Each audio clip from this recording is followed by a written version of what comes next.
So when we're dealing with composition,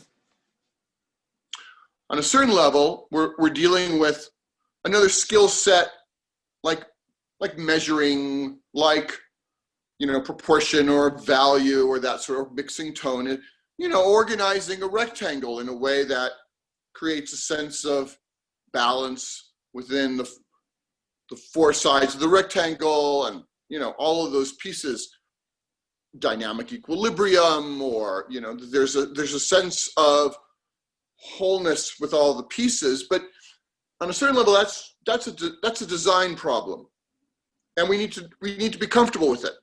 That's important. It's important to understand how to design a rectangle so that it holds decently. But once that is more comfortable for us, and we have a sense of what part of the rectangle is not really being part of the design, or what part of the rectangle is taking too much of my attention, there is an aspect that it relates more directly to our concerns in this course, and that has to do with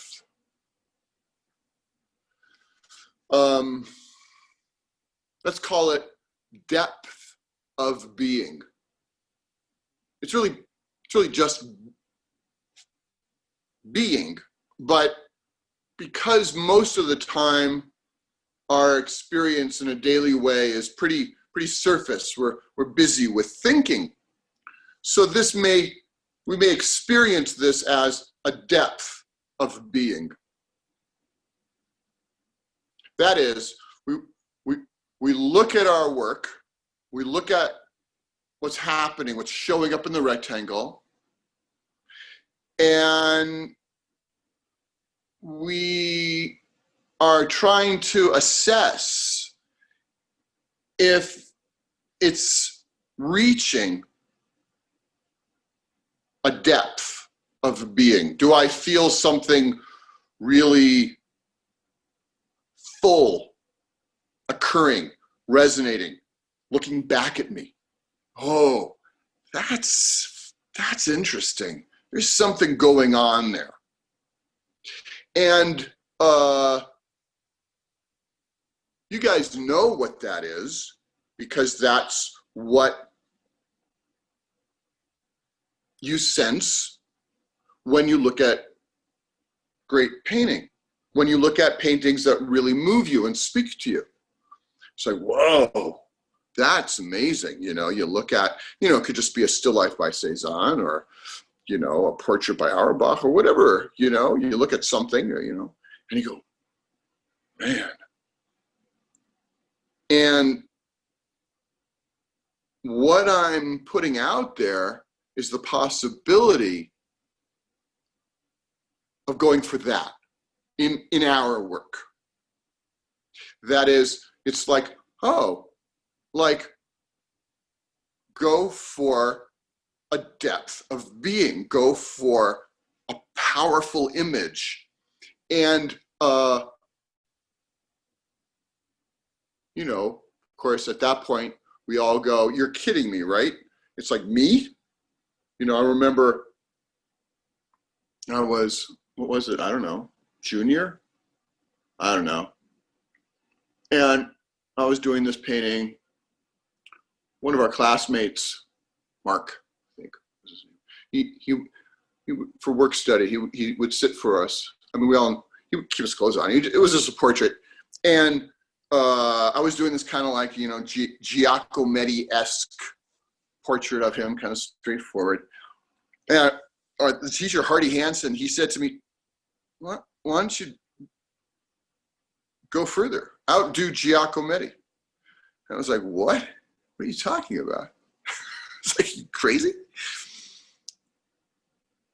Well, it's not about really outdoing anybody, but it's about recognizing that we have within us, we have the possibility of seriously powerful, great painting, all of us.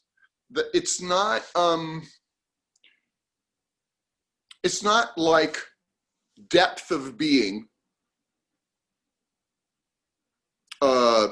exists in some people and not in other people. It exists in everybody. Some people have more, let's say, facility. Some people might have more talent.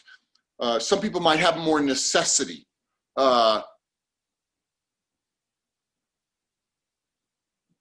It's about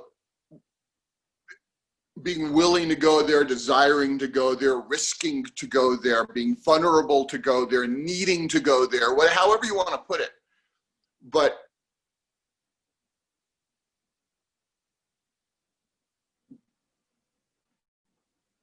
it's like having the sense that that too is possible and going for that. That ends up, when that becomes part of the what's on the agenda, or that's on the list of what's possible here, composition takes on a whole other dynamic, so that it's not just about I want to get a sense of balance in the rectangle and all the pieces to work together. That's a good advertising ad's going to do that. This is about, that's okay, but I want more, and I'm gonna go further. I'm gonna take it further. I don't know what's gonna happen, but I'm gonna see what else. So that's what I wanted to sort of put on the table here, put on the plate, and I'll see what the two charcoal drawings, they're decent, but I looked at them and it's like, oh, not enough, more. And also that dark painting, although it's really hard to see, but I have a sense of something of where, anyway, it's like, and I've talked about this, I think, in the past. This is where standing in front of great painting in galleries and museums and really is essential. That reproductions aren't going to get us there, so that our bodies start to become attuned to the vibe, to the energy of that power, of that presence of the image, of that object.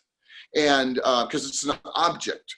And then it's like, when we're there, it's like, okay. And then we bring that to our work, that sense of attunement, that sense of vibe. So I don't know, it's not like I have, okay, now I'm going to go do that now. It's more like, okay, now I'm going to attempt to move in that direction. That's what I want. That's why I'm drawing. That's why I'm painting. I'm going for that. Why would I go for anything less, really?